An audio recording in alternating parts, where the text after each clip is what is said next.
¿Quieres información? Síguenos. Ya inicia Radio Noticias del Bajío. De lunes a viernes por Facebook. Radio Noticias del Bajío. Noticias importantes para ti. Presidente, gobernadoras y gobernadores firman acuerdo nacional por la democracia. Propone Osorio Chong reformas a la Ley General de Comunicación Social para evitar difundir contenidos que promuevan desigualdad de género. Martí Batres declara absurda resolución contra reforma a la Ley de la Industria Eléctrica. Inicia la construcción del Centro de Educación Ambiental La Libélula. Inicia en Guanajuato el periodo de solicitudes de registro de candidaturas. En la sección La teoría de las formas, la pena de muerte, segunda parte. Estados Unidos, discriminación en tiempos de pandemia. Islandia, erupción del volcán deja a Islandia en cenizas. El canciller Marcelo Ebrard se reúne con el director general del Instituto Mexicano del Seguro Social, Zoé Robledo Aburto, para firmar el convenio de afiliación a la Seguridad Social para mexicanos en el extranjero. AD Digital, fotografía y video, presenta Radio Noticias del Bajío. Hola, ¿qué tal? ¿Cómo estás? Bienvenido seas a tu espacio de noticias, Radio Noticias del Bajío. Mi nombre es Américo Ayala y te doy la más cordial de las bienvenidas. Esto es Radio Noticias del Bajío y estamos a 23 de marzo del año 2021 y recordando la efemérides, pues un día como hoy, pero de 1983, se crea el Instituto Mexicano de la Radio, la IMER, y en 1994 Luis Donaldo Colosio Murrieta, candidato presidencial del PRI, es baleado durante un mitin en Lomas Taurinas en la ciudad de Tijuana, Baja California, lo que conduce a su fallecimiento a las pocas horas. Algunos todavía recordarán ese suceso.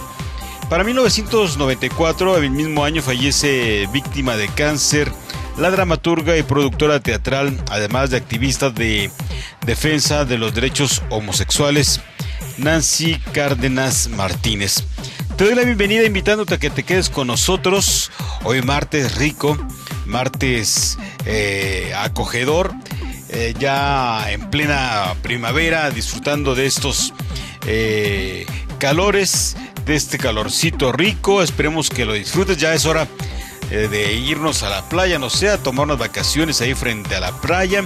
Si tienes la oportunidad de ir, pues para estas próximas vacaciones que ya vienen, te invitamos a que pues mantengas tu distancia social y no seamos parte de lo que anuncian que se podría venir como la tercera ola del COVID-19 aquí en la República Mexicana. Estamos transmitiendo desde la hermosa y bella ciudad de León, Guanajuato, y te damos la bienvenida. Te damos la bienvenida cordial. Todos los que pues apoyamos y estamos haciendo este noticiero, Radio Noticias de Bajío, te damos la bienvenida hoy 23 de marzo y estas son las noticias. Presidente, gobernadoras y gobernadores firman acuerdo nacional por la democracia. El presidente Andrés Manuel López Obrador firmó el Acuerdo Nacional por la Democracia con las y los mandatarios estatales. Indicó: todos y todas nos comprometemos a garantizar elecciones libres, limpias y respetar la voluntad del pueblo. Es lo que subrayó el jefe del Ejecutivo tras concluir la reunión en el Salón de la Tesorería de Palacio Nacional.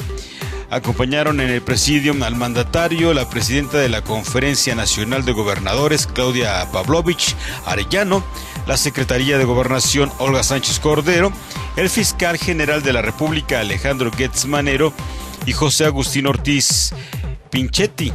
Además asistieron integrantes del gabinete legal y ampliado. Propone Osorio Chong reformas a la Ley General de Comunicación Social para evitar difundir contenidos que promuevan desigualdad de género.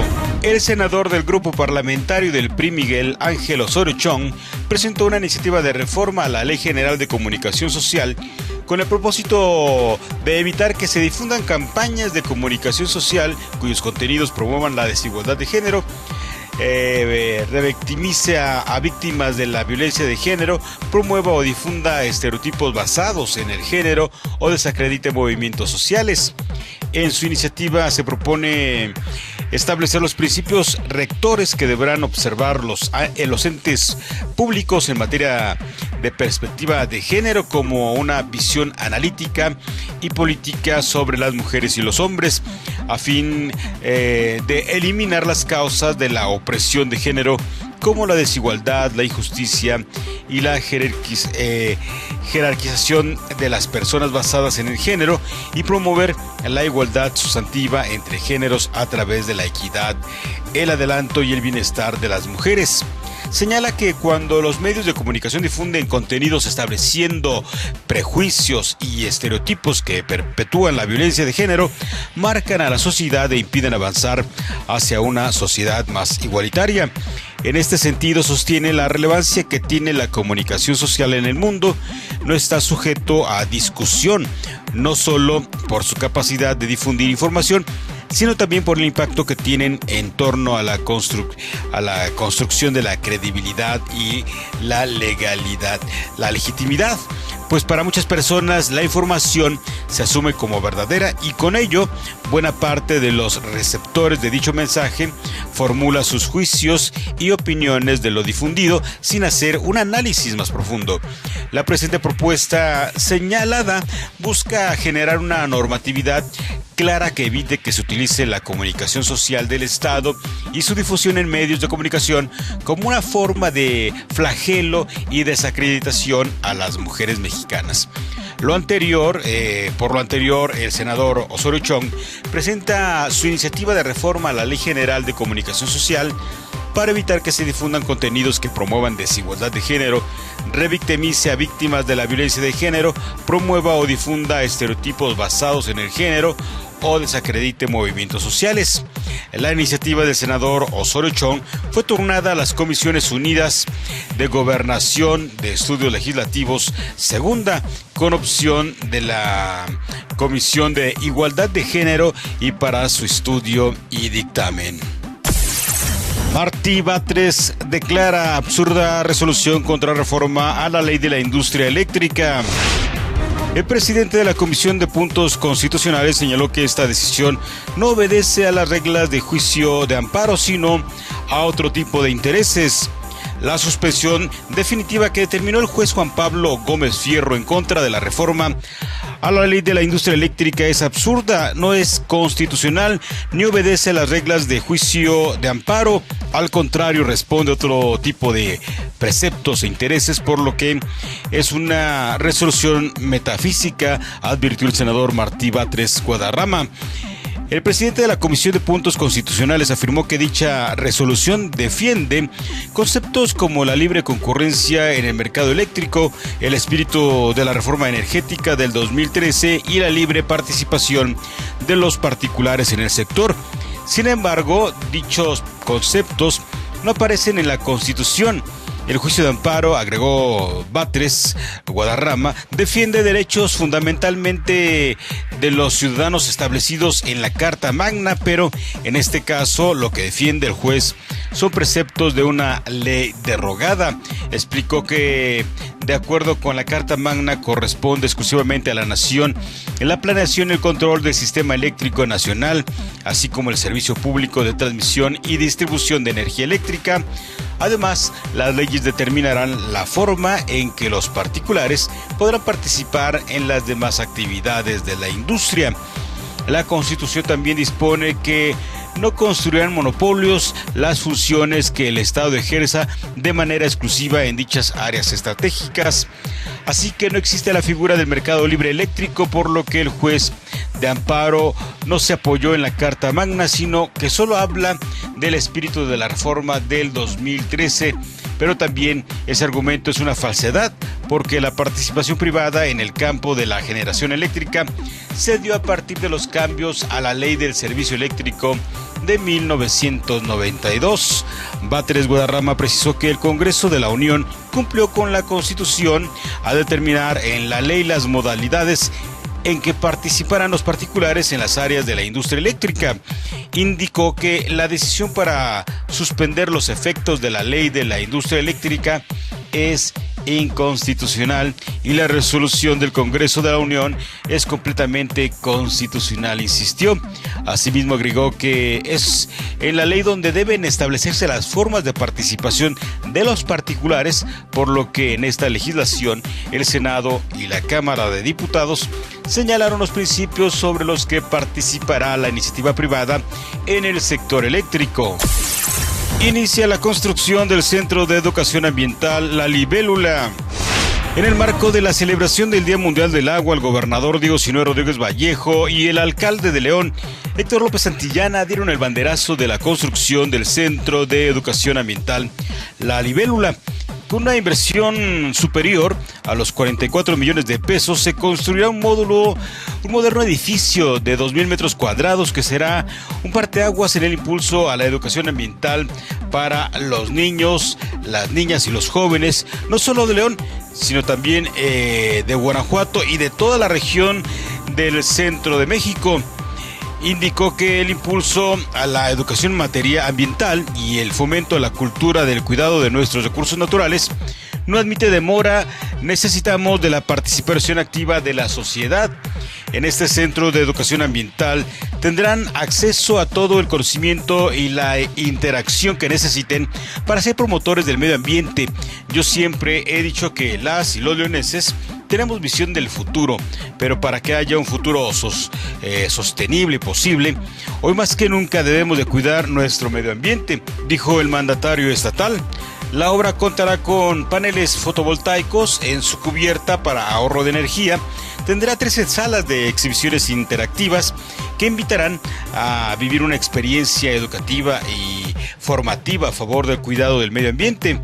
Con la construcción de este nuevo espacio, el distrito de León sigue avanzando con un León que se debe tener equilibrio entre la competitividad económica, la cohesión social y la sostenibilidad ambiental. Con políticas públicas adecuadas pueden convertirse en centros de innovación que den una respuesta local a desafíos globales como la desigualdad, la contaminación y los efectos del cambio climático, destacó el gobernador. El Ejecutivo del Estado señaló que el reto es diseñar un proyecto inteligente a futuro en donde todas y todos participen para hacer de este centro de educación ambiental un nuevo espacio para la innovación y para las propuestas de mejora del medio ambiente. Indicó que en Guanajuato hemos asumido nuestra responsabilidad con acciones todos los días en favor de un aire más limpio, de una gestión integral de residuos, de la conservación y el saneamiento de los cuerpos del agua y del ordenamiento territorial, entre otras cosas. Inicia en Guanajuato el periodo de solicitudes de registro de candidaturas. Este sábado pasado, 20 de marzo, inició el periodo de registro de candidaturas para ayuntamientos para la renovación de 46 alcaldías, 52 sindicaturas y 418 regidurías en el estado de Guanajuato en este proceso electoral local ordinario 2020-2021. Las representaciones de los 11 partidos políticos en Guanajuato, así como las personas aspirantes a candidaturas independientes, podrán hacer su solicitud de registro del 20 al 26 de marzo ante el instituto en el edificio central ubicado en Guanajuato, capital, o en los 46 consejos municipales. Con el objetivo de prevenir y controlar el riesgo de contagio de la enfermedad ocasionada por el virus SARS-CoV-2 denominada COVID-19, el Instituto Electoral implementará el protocolo específico de atención sanitaria por COVID-19 para el proceso de registro de candidaturas durante el proceso electoral local 2020-2021. El acceso se permitirá únicamente a las representaciones que entregarán solicitudes de acuerdo con el artículo 188 de la Ley de Instituciones y Procedimientos Electorales para el Estado de Guanajuato y el calendario del proceso electoral local 2020-2021. Es importante mencionar que para este proceso se aplicarán los lineamientos para el registro de candidaturas en el proceso electoral local y que fueron aprobados por el Consejo General en el acuerdo que se sostuvo. En dichos lineamientos se entiende la necesidad de definir y concentrar las reglas para esta elección. Habrá de observarse para la postulación de candidaturas, así como fijar las bases que permitan facilitar el proceso de elaboración, presentación, entrega y recepción de las solicitudes de registro de las representaciones. Los criterios adoptados en el Instituto Electoral del Estado de Guanajuato están encaminados a dar vigencia material y jurídica a las disposiciones constitucionales y legales que rigen el Estado de Guanajuato en materia de registro de candidaturas en condiciones de igualdad y equidad. Así que de este sábado, que ya pasó del 20 de marzo al 26, pues es el registro el registro de candidatos en este proceso electoral local ordinario 2020-2021 aquí en nuestro estado de Guanajuato. En la sección La teoría de las formas, la pena de muerte, segunda parte. Toda la información la tiene Alejandra Echeverría. Adelante, Alejandra, con la información, te escuchamos. ¿Qué tal, Américo? Es un gusto saludarte. Queridos navegantes, gracias por acompañarnos. Continuaremos hablando del tema sobre la pena de muerte y en este momento hablaremos acerca de su abolición.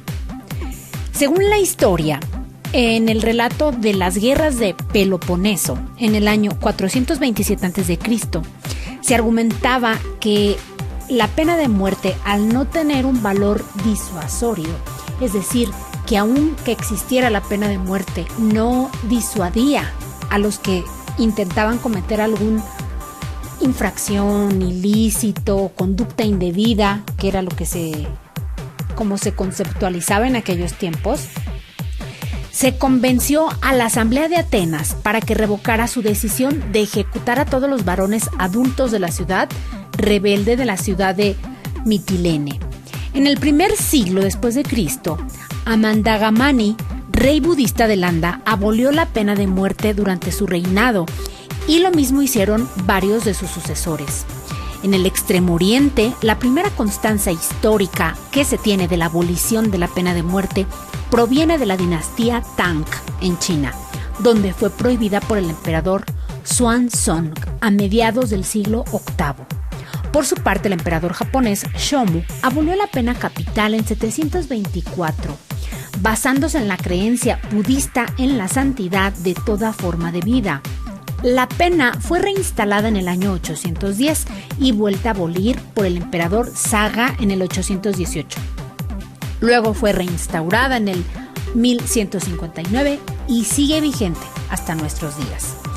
En la Edad Media se incluyó en Inglaterra una opinión contraria a la pena de muerte en las 12 conclusiones de los Lollardos, que fue un texto escrito en el año de 1395. En el mismo país, en la Edad Moderna, Tomás Moro, que acabó ejecutado por no reconocer el divorcio de Enrique VIII y Catalina de Aragón, y en su obra Utopía se opuso a la pena de muerte por motivos religiosos. En nuestra época actual, el movimiento abolicionista se considera que se inicia a raíz de la publicación en Italia del libro del jurista milanés Cesare Beccaria, Dei delitti e delle pene, de los delitos y las penas, en el año de 1764. Mediante este escrito, el analista Beccaria pretendía demostrar no solo la injusticia, sino la inutilidad de la pena capital y la tortura desde el punto de vista de la política social. Beccaria explicaba que el carácter criminógeno de la pena de muerte aplicable a delitos en realidad de poca gravedad y decía: las penas deben de ser proporcionales a la gravedad de los delitos.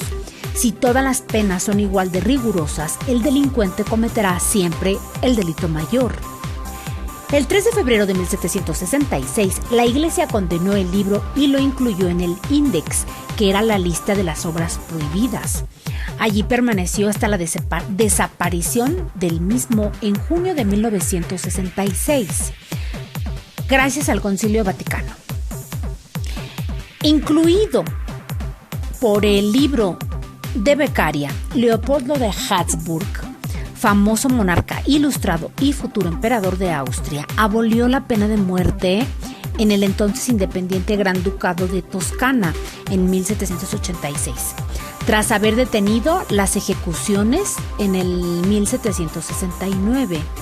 Leopoldo promulgó en esa fecha la reforma del Código Penal que abolía la pena de muerte y ordenó la destrucción de todos los instrumentos empleados en su aplicación, en lo que sería la primera prohibición formal de nuestra época moderna.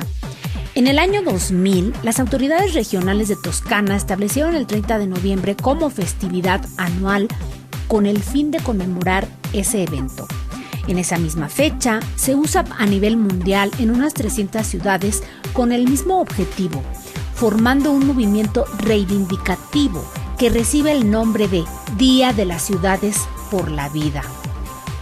En España, José Bonaparte ordenó en 1809 ejecutar solo con garrote, pero poco después cambió de idea. Y en 1832 se sustituye definitivamente la horca por el garrote, que se aplicó hasta la abolición definitiva de la pena capital. Durante la Segunda República se suprimió en los 30 años del siglo XX la pena capital, pero después fue reinstaurada. Y durante la dictadura de Franco se aumentaron los delitos merecedores de la pena. Tras las últimas ejecuciones de terroristas de Euskadi y del Frente Revolucionario Antifascista y Patriota en los últimos años del franquismo, la aprobación de la Constitución de 1978 supuso la abolición de la pena capital, salvo lo que pudieran disponer las leyes penales militares para tiempos de guerra. La reforma del Código Penal Militar de 1985 derogó tal pena también en caso de guerra, y la entrada de España en la Unión Europea afianzó en su totalidad a la abolición. En América Latina, Venezuela abolió la pena capital en 1863, Costa Rica en 1882, Brasil en 1889, pero fue instaurada en distintos momentos y en 1906 se abolió en Ecuador, en 1907 en Uruguay, en 1910 en Colombia, en Argentina en 1921 y en México, el Código Penal Federal de 1871 abolió la pena capital solo para mujeres mayores de 70 años, por lo que solo fue definitivamente suprimida a nivel federal hasta 1929. Poco a poco se fue suprimiendo la pena en los códigos penales de los distintos estados, hasta culminarse en su totalidad en 1975, y este fue en el estado de Sonora. Y en 2005 se prohíbe expresamente la pena de muerte en el artículo 22 constitucional. Por el día de hoy aquí concluyo el tema, pero te invito para que sigamos conociendo más acerca de la pena de muerte, de su trascendencia, de su historia y el de abolirla o instaurarla para algunos delitos. Para Radio Noticias del Bajío, Alejandra Echeverría. Muchas gracias, Alejandra, por la información. Hasta la próxima.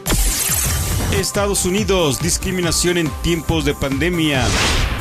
La discriminación en tiempos de pandemia, coronavirus en Estados Unidos.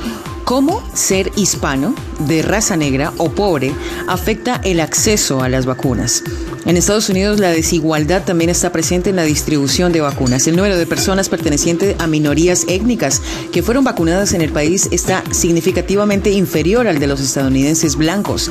Y las zonas más ricas suelen recibir las dosis primero, según datos recientes de varias fuentes públicas y privadas.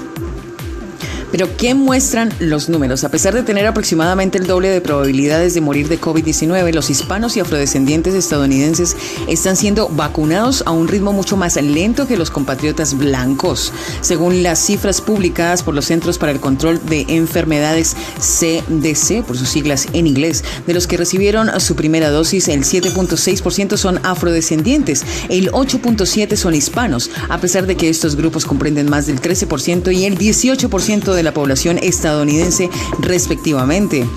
Es importante tener en cuenta que solo cerca de la mitad de los vacunados tienen registrado su origen étnico y las poblaciones negras e hispanas son más jóvenes, por lo que es menos probable que se encuentren en los grupos de edad con prioridad en las fases iniciales del programa de vacunación. Un estudio de Kaiser Family Foundation, KFF, en los estados del país informan datos de vacunación por etnia. Muestra a las personas blancas que están siendo vacunadas en casi el doble de la tasa de los estadounidenses en negros en promedio y significativamente más que en esos en algunos estados. ¿Cuál es la tasa de vacunación de los hispanos en Estados Unidos? El tamaño de la población es deprimente. ¿Pero por qué está pasando esto? En muchas comunidades de color existe una desconfianza histórica en el gobierno, incluso en algunos sistemas de salud, afirma el director ejecutivo de la Asociación Estadounidense de Salud Pública, George Benjamin. Hay una historia de experimentación médica poco ética en los estadounidenses negros y las noticias engañosas en Internet fueron dirigidas a estas personas pertenecientes a minorías étnicas, exacerbando así los temores. Esto también pasa con la riqueza, particularmente en esta etapa temprana del proceso de vacunación. Muchas de las brechas reflejan el acceso diferencial a las vacunas. Depende del acceso a Internet de alta velocidad para inscribirse en las citas, tener el transporte para concurrir al sitio de vacunación, tener flexibilidad en el trabajo y el horario de atención. Enumeramos varios de los pasos. Esto significa que las personas de los barrios más ricos y con más recursos a menudo se vacunan primero. En los barrios más ricos de Nueva York se vacunó ya a más de 1,000 personas. ¿Qué acción se está tomando? El gobierno de Biden prometió 250 millones para iniciativas de divulgación para fomentar la vacunación entre las poblaciones desatendidas. También ahora están disponibles en áreas más pobres más dosis y centros de vacunación. Y la brecha de vacilación sobre la vacuna en personas pertenecientes a minorías étnicas parece estar disminuyendo. Islandia, erupción del volcán deja a Islandia en cenizas. Erupción del volcán Fagradalsfjall en Islandia, las impactantes imágenes de ríos de lava cerca de la capital islandesa. La erupción de volcán islandés dejó impactantes imágenes de río de lava y de un resplandor incandescente visible desde Reykjavik. La oficina meteorológica del país advirtió al público de la caída de rocas y también de deslizamientos de tierra cuando comenzó la erupción del volcán, ubicado en el valle de Geldingadalur de la península de Reykjavik.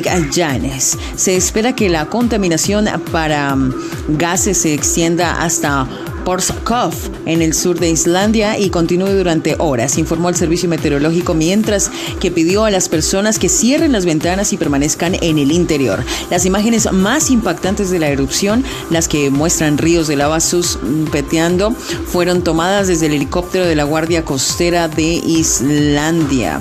Esta erupción se produce después de que el área se registró más de 50,000 movimientos sísmicos en las últimas 3 semanas. En 2010, la erupción de otro volcán detuvo el tráfico aéreo en toda Europa. Sin embargo, no se espera que la erupción arroje mucha ceniza o humo, por lo que la aviación no debería sufrir interrupciones. Islandia experimenta con frecuencia temblores sobre las placas tectónicas que se mueven en direcciones opuestas. El país es el único lugar del mundo donde la grieta de la corteza terrestre del Atlántico Medio es visible sobre la superficie del océano.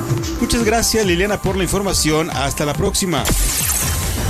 El canciller Marcelo Ebrard se reúne con el director general del Instituto Mexicano del Seguro Social, Zoe Robledo Aburto, para firmar el convenio de afiliación a la Seguridad Social para mexicanos en el extranjero. Toda la información la tiene Jimena López. ¿Qué tal, Jimena? Adelante con la información, te escuchamos. Muchas gracias, Américo. Martes de muy buenas noticias para nuestros compatriotas mexicanos en el extranjero, ya que la Secretaría de Relaciones Exteriores, encabezada por el canciller Marcelo Ebrard Casaubon y el Instituto de los Mexicanos en el Exterior, IME, firmaron un convenio y presentaron el nuevo modelo de afiliación a la Seguridad Social para trabajadoras y trabajadores en el extranjero. Con este convenio se brindarán servicios médicos y hospitalarios a familiares de migrantes, pero también de pensión, incapacidad, uso de guarderías, ahorro para el retiro, entre otros. Además, cualquier trabajadora o trabajador que esté en el extranjero y que haya cotizado en algún momento en el IMSS podrá reactivar esas semanas de cotización. Y todo esto de manera muy sencilla. Solo necesitarán contar con los datos de identificación, el reporte de ingresos mensuales, CUR, y se realizará a través de los mecanismos financieros que ya se han pactado. Para más información, los mexicanos en el extranjero podrán acudir a los consulados, quienes los apoyarán en todo momento. Muchas gracias, Jimena, por la información. Hasta la próxima. Ya nos vamos, muchas gracias por habernos acompañado, no sin antes por recordarte las primeras planas en los principales diarios del país. Andrés Manuel López Obrador: no se justifica aumento a gasolina. Reforma: reclaman a Estados Unidos por trabas al agro. Publimetro: multarán con 14,000 pesos por fumar dentro del coche. El Universal: migrantes pasan ahora por la selva lacandona. La Jornada: 9 suspensiones definitivas más a la reforma eléctrica. Milenio: México cierra el paso a migrantes pero abre la playa a Spring Breakers. Excelsior: COVID-19 contagio a 6 niños cada hora. El Financiero: cierran 1 millón de negocios por pandemia. La Razón: busca a Estados Unidos gestionar flujo migratorio con México ante más señales de crisis. El Economista: elevar gasto para pensiones representará 1.5 puntos del PIB. El Sol de México: Interjet entrará en concurso mercantil. Eje Central: OMS desmiente a Ciudad de México sobre escasez de vacunas. Eso es todo por hoy en Radio Noticias del Bajío. Muchas gracias por habernos acompañado. Te deseamos que tengas un excelente día. Pásala bien, vívela rico. Recuerda, vive la vida siempre, siempre dando vida. Bye. ¿Quieres información? Síguenos. Te esperamos en la próxima emisión de Radio